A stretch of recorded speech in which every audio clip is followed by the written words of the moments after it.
नमस्कार, मैं हूं संदीप अखिल। आप देख रहे हैं देसी टॉक। देसी टॉक में आज हमारे साथ हैं छत्तीसगढ़ प्रदेश कांग्रेस के अध्यक्ष दीपक बैज जी। बैज जी, स्वागत है आपका देसी टॉक में। जी जी, बहुत बहुत धन्यवाद संदीप। बातों की शुरुआत करते हैं।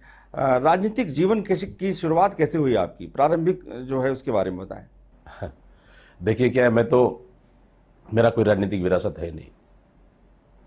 मैं स्वयं में संघर्ष करके आया हूँ। छात्र जीवन से राजनीतिक शुरुआत हुई। NSI, youth Congress, block Congress कार्यकारी अध्यक्ष, फिर ब्लॉक कांग्रेस अध्यक्ष, जिला पंचायत सदस्य 5 से 10, फिर 13 में टिकट यूथ कांग्रेस कोटे से टिकट दिए 13 में। फिर 13 में 2 टिकट हमको मिला पूरे प्रदेश में, एक विकास उपाध्याय जी को, एक मेरे को।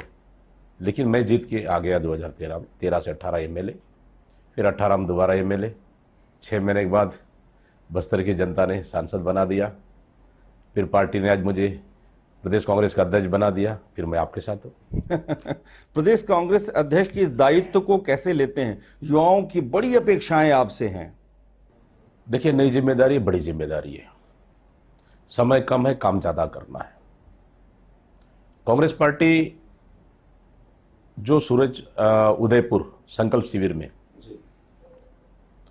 घोषणा किया, हम लोग मतलब उसमें एजेंडा तय हुआ कि 50% युवाओं को भी मौका देंगे।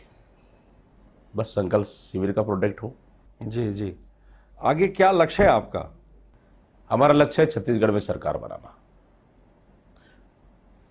हमको 15 साल बाद यहाँ सरकार चलाने का मौका मिला, पूर्ण बहुमत मिली, और इस कांग्रेस सरकार को लीड कर रहे माननीय मुख्यमंत्री भूपेश बघेल जी। 4.5 साल में बेहतर काम हुआ है, सभी वर्गों के लिए काम हुआ है। इसलिए हम जनता के पास जाने में हमको कहीं कोई दिक्कत नहीं है। हम सीना ठोक के हम जाएंगे जनता के पास। 2023 के चुनाव में लक्ष्य कितना है आपका प्रदेश कांग्रेस अध्यक्ष होने के नाते? देखिए, हम लोग तो 75+ का हम टारगेट रखे हैं जी, और हम लोग अचीव करेंगे उसको। धर्मांतरण को लेकर लगातार बीजेपी जो है कांग्रेस पर आरोप लगाती है कि बस्तर में धर्मांतरण बड़ा हो रहा है। उसको लेकर आपका क्या कहना है? ये भारतीय जनता पार्टी का एजेंडा है। उनके पास कांग्रेस सरकार के खिलाफ में जनता के पास जाने के लिए कोई मुद्दा नहीं है। मुद्दा विहीन हो चुकी है। सब मुद्दा हम लोग छीन लिए भारतीय जनता पार्टी से। तो वो अगर खाली जाए, जनता के पास कैसे खाली हाथ जाएंगे? भगा देगी जनता। तो ये लोग बस्तर का माहौल खराब करना चाह रही है, इसके साथ साथ पूरा छत्तीसगढ़ का माहौल। इनका एजेंडे में है फूट डालो राज करो, भाई से भाई को लड़ाओ, जाति से जाति को लड़ाओ, धर्म से धर्म को लड़ाओ। इनके एजेंडे में है, वही प्रोपोगेंडा कर रहे हैं, लेकिन इसमें सफल नहीं होंगे। देखिए, बस्तर में दिक्कत कहाँ आती है? अगर कोई धर्मांतरण हुआ है तो उनके खत्म होने के बाद, मौत के बाद दफनाने वाले मामले में दिक्कत आ रही है। अगर कोई मौत हुआ है, उनको जाके पूछ लो कब धर्मांतरण हुआ है, इन धर्मांतरण कब किए? बीजेपी की सरकार में हुआ है, उनके सरकार में। हमारी सरकार तो 4.5 साल कंप्लीट हुआ है, पौने 5 साल को हम रनिंग है। 3-4 महीने के बाद, 5 महीने के बाद, 3-4 महीने के बाद हमारी पूरी 5 साल पूरी होगी। 15 साल में सबसे ज़्यादा धर्मांतरण हुआ है। 15 साल में चर्चे सबसे ज़्यादा बनी है। 15 साल में धर्मांतरण सबसे ज़्यादा हुआ है। जिनकी मौत हो रही है, दफनाने में दिक्कत हो रहा है, उनको पूछेंगे आप धर्मांतरण कब किए, तो भारतीय जनता पार्टी की सरकार में आएगा। लेकिन भारतीय जनता पार्टी शांत माहौल को अशांत करने का प्रयास कर रहे हैं। ये कहीं पे भी राजनीति में उचित, ये उसके लिए स्थान नहीं है। वो चाहते हैं कि धर्मांतरण के रास्ते सत्ता हासिल करना चाहते, आदिवासियों को हिंसा के रास्ते सत्ता हासिल करना चाहते हैं। उनकी मनसूबा का भी हम पूरा नहीं होने देंगे। जनता जानती है, समझती है। हमारी सरकार में बेहतर योजनाएं चली है जनता के लिए। हम योजनाओं के दम पे हम सरकार बनाएंगे। और ये फूट डालो राज करो, हिंसा करो, सरकार चलाओ। मणिपुर में देख रहे हैं किसकी सरकार है? भारतीय जनता पार्टी की सरकार है, डबल इंजन की सरकार है। आज वहाँ लगभग 80 से 85 दिन हो गया है, प्रधानमंत्री सिर्फ 36 सेकंड बोले, वो भी सिर्फ राजनीतिक। वो राजस्थान और छत्तीसगढ़ जो है स्मृति ईरानी, वो छत्तीसगढ़ को भी जोड़ रही हैं। वही तो मैं कह रहा हूँ। मतलब प्रधानमंत्री को मणिपुर की चिंता करना चाहिए, वो राजस्थान और छत्तीसगढ़ जोड़ रहे, क्यों ये क्योंकि ये इलेक्शन ईयर स्टेट है, इसलिए नाम ले रहे हैं।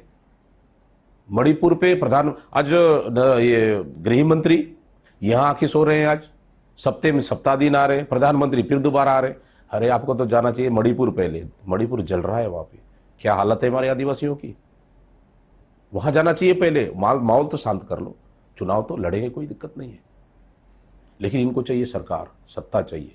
सत्ता बिना नहीं रह सकती, हम चाहे तोड़फोड़ करो, विधायक खरीदो, लाओ, सरकार बनाओ। छत्तीसगढ़ की जनता जानती है ये स्वाभिमानी सरकार है, छत्तीसगढ़िया सरकार है, छत्तीसगढ़ियावाद सरकार है। यहाँ पे नहीं चलेगा भारतीय जनता पार्टी की राज, कांग्रेस की राज चलेगा। किसान प्रणाम योजना से भी आप खुश नहीं हैं, और उसको लेकर आप क्या सोचते हैं? किधर का किसान प्रणाम है? आज किसान को प्रणाम कर रहे हो।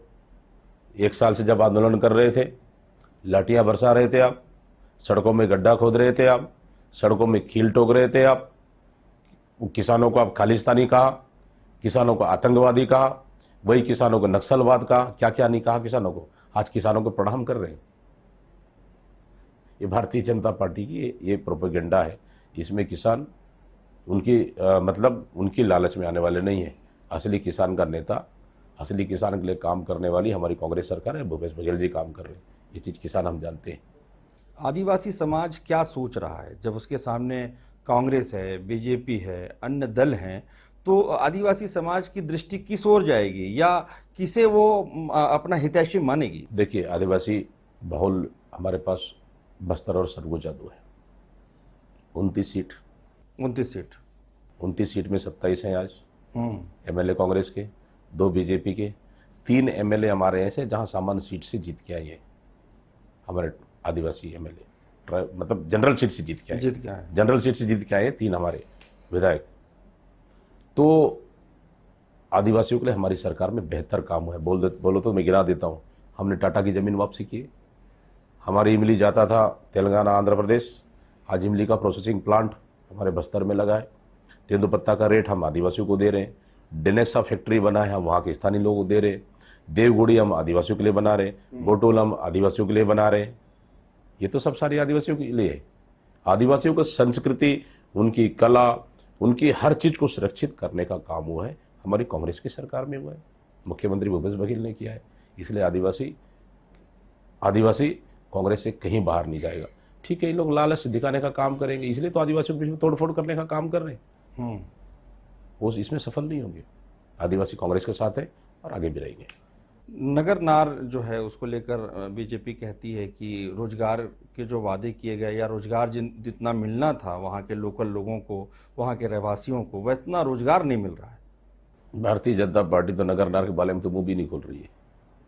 देखिए, सबसे पहले तो वहाँ के प्रभावित किसानों को नौकरी मिलना था, तो लगभग मुझे लगता है कि 90% मिल चुका है। कुछ केसेस है ऐसा, मुझे लगता है 101 केसेस ऐसा है जहाँ परिवार का वंशावली और कुछ टेक्निकल वजह से उनको नहीं मिल पा रहा है। कई कुछ केस कलेक्टर के पास है, कुछ केस हाई कोर्ट में लगा हुआ है। हम लोग चाह रहे हैं वो भी जल्दी क्लियर हो जाए। लेकिन नगरनार बिक रहा है, भारतीय जनता पार्टी एक शब्द नहीं बोल रही है। हम लोग तो 2 से 3 बार वहाँ बैठक किए, सर्वदलीय बैठक, कोई भी कांग्रेस का नहीं, बीजेपी वाले को बोला, एक भी बीजेपी का नेता नहीं आया। और रोजगार की बात करते, कांग्रेस विधानसभा में पास किया संकल्प प्रस्ताव पास किया कि अगर बेच रहे हो तो हमको दे दो, हम सरकार छत्तीसगढ़ सरकार चलाने का तैयार है, वो भी देने को तैयार नहीं सेंट्रल गवर्नमेंट। मतलब भारतीय जनता पार्टी रोजगार का बात करने का उसको हक नहीं है। नगरनार स्टील प्लांट हमारे एजेंडे में है, निजीकरण नहीं होना चाहिए। हमारी सरकार, कांग्रेस की सरकार भी चाहती है, छत्तीसगढ़ के मुख्यमंत्री भी चाहते हैं और स्थानीय बस्तर नेता भी चाहते हैं। लेकिन भारतीय जनता पार्टी, वो सिर्फ कोई मंत्री आएगा सेंट्रल का, एक फोटो खिंचाने के लिए सिर्फ ज्ञापन लेके चले जाएंगे, फोटो खिंचाएंगे, उनका काम खत्म। ये नगरनार को बचाना, देखिए हमारे पास आयरन ओर है, आयरन ओर हम चाह रहे हैं कि पूरा बस्तरवासियों को सपना है आयरन ओर वहीं पे उत्पादन हो, वहीं से बिके, उसका पैसा बस्तर को मिलेगा। ये हमारा बस्तरवासियों को सपना है कि कब अडानी और अंबानी को पुरुष देश तो बेच दिए, आप एयरपोर्ट दे दिए, अब रेलवे दे दिए, सब दे दिए, मतलब कुछ चीज़ तो आप रहने दीजिए। हमारा अधिकार है, हमारा हक है बस्तर का, उसको तो रहने दीजिए। मतलब इस तरह से कब तक चलेगा, इसमें हम सहमत नहीं। नक्सली घटनाएं पहले से कम हुई हैं, नक्सली बैकफुट पे आए हैं, इसका श्रेय जो है केंद्र सरकार कहती है कि जो हमने जिस तरीके से रणनीति बनाई उसका परिणाम है। वहीं जो है आप लोग कहते हैं कि आप लोगों के आने के बाद जो है कम हुआ है। देखिए, दो बातें इसमें। अमित शाह जी मुझे लगता है कोरबा या रायगढ़ में आए थे, पहला दौरा कोरबा कोरबा में, वहां आके बोलते हैं कि नहीं, नक्सली घटना हमने कम की है। जेपी नड्डा आते हैं बस्तर, वो बोलते हैं कि नक्सली घटना बढ़ गया है, नक्सली हत्याएं ज्यादा हो रही है। ये दो बातें हैं। अमित शाह कुछ बोल रहे हैं और जेपी नड्डा कुछ बोल रहे हैं। मतलब आप लोग दोनों में ही विरोधाभास है, दोनों में विरोधाभास है, दोनों क्लियर नहीं कर पा रहे हो आप कि अमित शाह सही बोल रहे हैं या नड्डा सही बोल रहे हैं। लेकिन एक्चुअली हम लोग बस्तर में रहते हैं, सबसे ज्यादा दिक्कत बस्तर में, हम लोग जानते हैं नक्सली घटना कम हुआ है। ये घटना नहीं हो रही, हम इनकार नहीं कर रहे घटना, लेकिन पिछले 15 साल बीजेपी की सरकार में हर महीने बड़ी घटना होती थी। इस समय हर महीना बड़ी घटनाएं नहीं हो रही है, साल में एक बार बड़ी घटनाएं हो रही है, हम इनकार नहीं कर रहे हैं, ये सच्चाई है। फर्जी एनकाउंटर हमारी सरकार में नहीं हुआ, फर्जी नक्सली को हमने हमारी सरकार में सरेंडर नहीं कराए, फर्जी नक्सली को केस हम लोग फर्जी नक्सली केस दायर कर हमारी सरकार में हम जेल नहीं भेजे, बल्कि उनकी सरकार में फर्जी एनकाउंटर होता था, फर्जी नक्सली नाम से उनको केस बना के जेल भेज दी, उसको हम लोग छोड़ने का काम कर रहे हैं। मतलब पाप वो करे और उसका पाप को धो हम लोग रहे, कांग्रेस की सरकार धो रहे। कहीं ना कहीं सच्चाई है बस्तर में, तो शांति का माहौल वापस हो रहा है। 2018 के चुनाव में आपके घोषणा पत्र ने कहा जाए कि पूरी तस्वीर बदल दी, छत्तीसगढ़ की फिजा बदल दी। इस बार किस तरीके से आप लोगों की तैयारी है घोषणा पत्र को लेकर? देखिए, अभी चर्चाएं चल रही है, घोषणा पत्र कमेटी बना हुआ है, कमेटी घोषणा पत्र बनाएगी, सभी लोग से राय मशवरा चल रही है। लेकिन अगर अभी से सब बात बता दूंगा तो फिर ठीक कहना है, चुनाव के लिए कुछ बचेगा नहीं। ठीक कह रहे हैं। नहीं, लेकिन कुछ चीजें पॉलिसी बन रही है, इसके लिए अच्छा आएगा घोषणा पत्र। जी, आपने कह दिया तो निश्चित रूप से अच्छा होगा। 2023 में जब आप जाएंगे चुनाव में कुछ महीनों के बाद, तो क्या सरकार को एंटी इनकम्बेंसी फैक्टर का सामना करना पड़ेगा? सरकार में कहीं एंटी इनकम्बेंसी नहीं है, न मुख्यमंत्री भूपेश बघेल में एंटी इनकम्बेंसी है, न कांग्रेस की सरकार में एंटी इनकम्बेंसी है, बिल्कुल एंटी इनकम्बेंसी नहीं है। हाँ, हो सकता है कुछ चेहरे पे हो सकती है, सरकार में नहीं एंटी इनकम्बेंसी। कांग्रेस जो है धीरे धीरे सॉफ्ट हिंदुत्व की ओर आगे बढ़ रही है। यहाँ पर भी राम वन पदगमन और बहुत सारी चीज़ों पर काम हुआ है। छत्तीसगढ़ की संस्कृति, यहाँ की परंपरा, चाहे आदिवासी अंतर्राष्ट्रीय महोत्सव की बात करें, चाहे राष्ट्रीय रामायण महोत्सव की बात करें, सभी जगह जो काम बीजेपी के लिए रहता था या कहें बीजेपी जिसके लिए जानी जाती थी, वो सब काम आप लोग कर रहे हैं। भारतीय जनता पार्टी तो 3 बार 2003 में, 8 में, 13 में इसी नाम के लेकर ही तो वोट पा रही थी। चुनाव समय राम राम, बाकी चुनाव खत्म होने का पता नहीं। मतलब राम के नाम पे वोट लेते थे, उसके बाद उन्होंने एक ईंट भी नहीं रखी।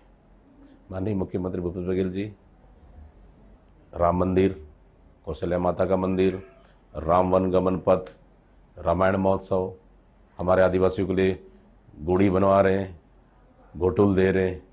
ये तो संस्कृति है। हम लोग जो चीज़ नहीं बोले वो कर रहे हैं, लेकिन वो जो बोले थे वो कर नहीं रहे हैं। तो भारतीय जनता पार्टी कब तक राम के नाम से वोट मांगेगी?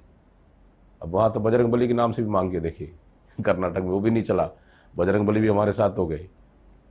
तो नहीं चलेगा, काम करना पड़ेगा, काम करके दिखाना पड़ेगा। हमारा मुख्यमंत्री भूपेश बघेल जो बोलते हैं वो करते हैं। मुख्यमंत्री भूपेश बघेल जी बड़ा स्नेह करते हैं, बड़ा भरोसा है उनका आप पर, तो इस भरोसे को जीतने की भी बड़ी जिम्मेदारी आपके ऊपर है। सच्चाई, आलाकमान ने मुझे बड़ी जिम्मेदारी दी है, शैलजा जी ने दी है, और सीएम साहब का भरोसा भी है, और तमाम छत्तीसगढ़ के बड़े लीडर, अगर नाम ले तो मैं टीएस बाबा भी है, हमारे बड़े लीडर है, डिप्टी सीएम है, महंत जी भी है, दामोदर साहू भी है, और ऐसे करके तमाम और 4-5 बड़े लीडर हैं हमारे पास। सबका भरोसा है, उन सबका अनुभव का लाभ मुझे मिलेगा, काम करने में मजा आएगा, युवाओं में जोश और उत्साह है। मतलब पार्टी बूस्ट हो चुकी है अभी, अब इसको बीजेपी नहीं रोक पाएगी। जी, इंडिया जो गठबंधन तैयार हुआ है, आने वाले समय में चुनाव में इंडिया देखने को मिलेगा, तो ये इंडिया कितना कमाल दिखा पाएगा आने वाले लोकसभा के चुनाव में? देखिए, इंडिया आने वाला देश का भविष्य तय करेगा, सच्चाई है। 25 से 26 दल गठन हुआ है, वो राजनीतिक दल है जो एक स्टेट में सीधे सीधे सरकार में है, उनके पास वोट परसेंटेज है। अगर आप इंडिया की वोट परसेंटेज देखेंगे तो 65% है आज देखेंगे, इसलिए तो मोदी घबराए हुए हैं। आज इंडिया को आतंकी संगठन से जोड़ रहे हैं, कल किसके साथ जोड़ रहे हैं। मोदी जी बोलते थे ना, मैं अकेला, उनका भाषण आप राज्यसभा में सुने होगा जी, मैं अकेला सब पर भारी। अकेला कहाँ हो आप तो 38-39 दलों के साथ बैठे हो, आप 38-39 दलों के साथ बैठे हो, अकेले कहाँ हो आप। मतलब मोदी जी को इतना डर है, तुरंत दूसरे दिन आप 38 से 39 दलों का आप जोड़ रहे हो। मतलब सबसे बड़ा दल किसमें है आज मुझे बताइए? एनडीए में है 38 से 39 दल, हमारे पास 25 से 26 है। सरकार बनेगी इंडिया की आगे से। आप लोकसभा के जब सदस्य बने पहली बार, पहले विधायक फिर लोकसभा के सदस्य, तो जब आपको ये मौका मिला कि मुझे अब जो है अपने छत्तीसगढ़ की बातें रखनी है, क्योंकि केवल 2 लोग जीते थे, एक कोरबा और बस्तर, तो आपने अपनी बात रखने के लिए किस तरीके का प्रयास किया? क्योंकि आपने जो बात रखी पूरे देश में गूंजी, पूरे बस्तर में गूंजी, पूरे छत्तीसगढ़ में गूंजी वो बात। देखिए, मुझे एक तो 13 में विधायक बना, मैं क्षेत्र में देखा बिजली पानी सड़कें नहीं थी चित्रकूट में, उसके लिए मैं काफ़ी लड़ा हूँ उस 5 साल विधानसभा में, और काम भी हुआ, उसका फ़ायदा भी मिला। क्षेत्र की जनता फिर दोबारा चुनाव जीता के 18 में भेजी। मुझे पता भी नहीं था 18 में लोकसभा लड़ने वाला हूँ, पार्टी ने टिकट दे दिया, पकड़ो टिकट, चुनाव लड़ना है। पार्टी का जो आदेश, लड़ भी लिए।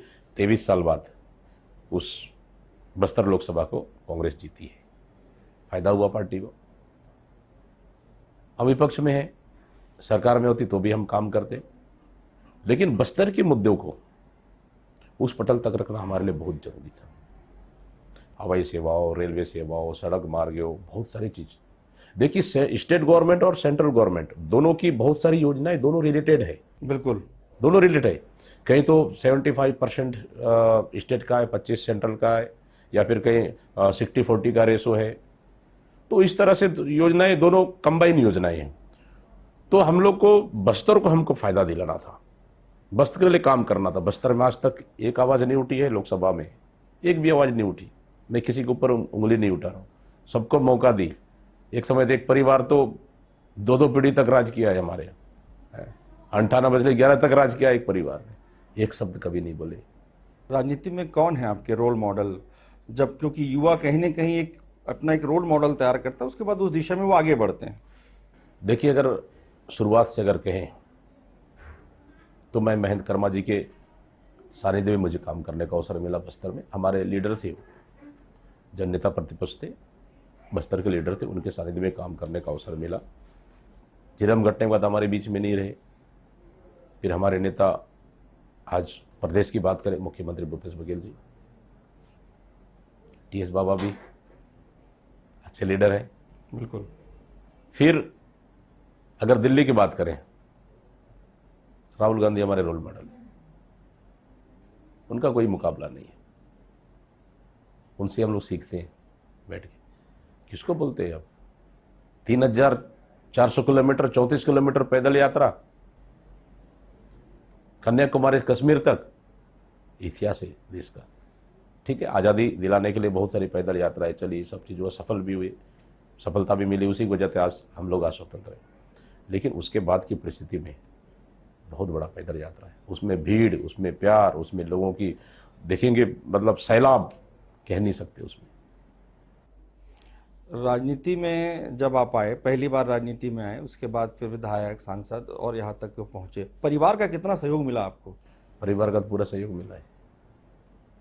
दादाजी उप सरपंच मेरे पंचायत में रहते थे और कांग्रेस का पूरा काम उस पंचायत में करते थे, और हम लोग हमेशा कांग्रेस लीडर रहता था वहाँ पर।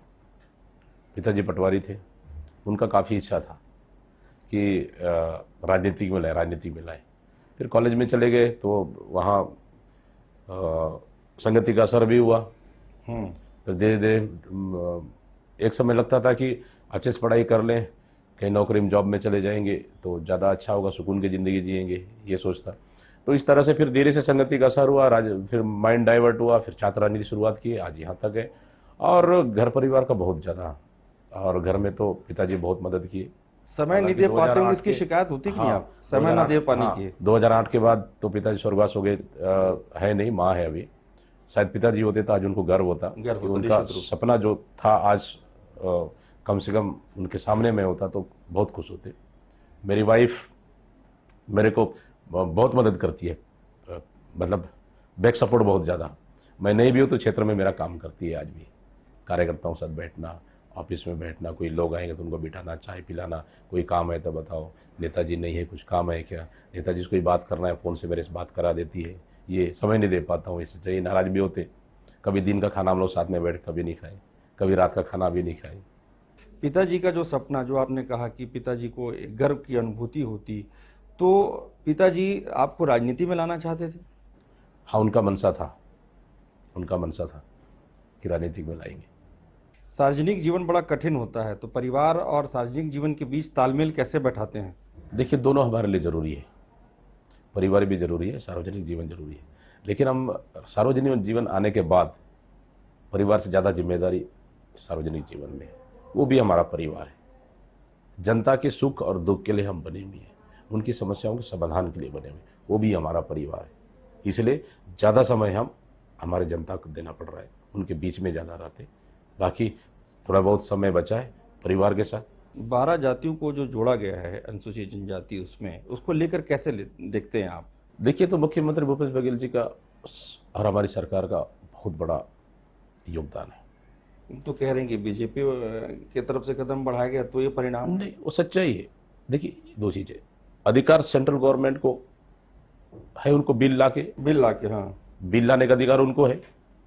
लेकिन भारतीय जनता पार्टी की सरकार 2018 तक थी, उनके समय क्यों नहीं हुआ? यहाँ भी इनकी सरकार, वहाँ भी उनकी सरकार, चाहे तो कर सकते थे। ये जो भारतीय जनता पार्टी जब यहाँ से रिपोर्ट भेजते थे, आरजीआई में रिजेक्ट हो जाता था, रिपोर्ट सही नहीं भेजते थे। लेकिन हमारी सरकार ने जिस तरह से बड़ा पॉजिटिव रिपोर्ट बना के भेजा, आरजीआई में एक्सेप्ट हो गया। फिर प्रक्रिया है, एसटी कमीशन में जाएगा, फिर उसके बाद फिर मिनिस्ट्री जाएगा, फिर कैबिनेट जाएगा, फिर हाउस में आएगा, लोकसभा आएगा, फिर राज्यसभा जाएगा, फिर राष्ट्रपति के पास जाएगा, पारित हो जाएगा। तो ये, लेकिन बहुत बड़ा रोल तो स्टेट गवर्नमेंट का है। स्टेट गवर्नमेंट जानती है कि वास्तव में ये जाति कौन सा है, एसटी बनने के लायक है कि नहीं। सेंट्रल गवर्नमेंट तो नहीं जानती है, ये तो स्टेट गवर्नमेंट जानती है। ये तो बहुत बड़ा रोल अगर देखें तो 100 में अगर देखें ना, 80% स्टेट गवर्नमेंट का रोल है। क्यों नहीं जाना चाहिए मुख्यमंत्री भूपेश बघेल को श्रेय? युवा मतदाता भी इस बार बड़े पैमाने पर जुड़ रहे हैं, इस बार बढ़े हैं युवा जो है, उनको लेकर आप क्या कहना चाहेंगे, क्या संदेश देना चाहेंगे? युवाओं में उत्साह है। हर साल मैं समझता हूँ, नहीं, करीबन 5 साल में किसी विधानसभा अगर देखें, 5 साल में करीबन 5 से 7 10 हज़ार नए मतदाता जुड़ते हैं हर विधानसभाओं में। इस तरह प्रदेश में अब आकलन कर जी लाखों मतदाता जुड़ते हैं। तो युवाओं को सिर्फ भरोसे की सरकार देखना चाहिए। सरकार जो कहती है वो करती है, उनको देखना चाहिए किससे उनका भविष्य जुड़ा हुआ है। युवाओं को हम प्रमोट कर रहे हैं, युवाओं को बेरोजगारी भत्ता दे रहे हैं, युवाओं को हम काम दे रहे हैं, युवाओं को अनेक मौका दे रहे हैं। मुख्यमंत्री भूपेश बघेल जितना हो सके युवाओं को लेकर रहे हैं। तो इस तरह युवा भारतीय जनता पार्टी के प्रोपोगेंडा में अगर आएंगे, फिर वही इसका घर में आग लगाओ, उसके घर में आग लगाओ, वही चलेगा। कांग्रेस पार्टी सबको लेकर चलने वाली है, शांतिपूर्वक चलने वाली है, धर्मनिरपेक्ष पार्टी है और काम करने वाली पार्टी, भरोसे की पार्टी है। इसलिए देश में हम इतने साल राज किए। ठीक है, मोदी जी आए, सपने दिखाए हमको, बड़े बड़े सपने दिखाए। वो सपने तो सबने देख भी लिए। हुआ क्या? महंगाई चरम पर है, महंगाई पे कोई कंट्रोल नहीं है। बेरोजगारी चरम पर है, उसमें कोई कंट्रोल नहीं है। देश में उनकी सरकार में हिंसा ही हो रही है, उसमें कोई नियंत्रण नहीं है। देश के अंदर प्रधानमंत्री बोलने के लिए तैयार नहीं है। मणिपुर को विदेश में बोला जा रहा है, वहां बात उठ रही, वहां चर्चा हो रही है, लेकिन प्रधानमंत्री हमारे सदन में आके चर्चा करने को तैयार नहीं है। ये हालत है देश का। इसलिए आने वाला पीढ़ी माननीय हमारे नेता राहुल गांधी जी के साथ जुड़ के काम करेगी। देश को सही दिशा दिखाने वाले सिर्फ हो गए तो राहुल गांधी जी। प्रधानमंत्री ने देश को सत्यानाश कर दिया, खत्म कर दिया देश को। ये थे हमारे साथ प्रदेश कांग्रेस के अध्यक्ष दीपक बैज जी। बैज जी, बहुत बहुत धन्यवाद आपका। Thank you.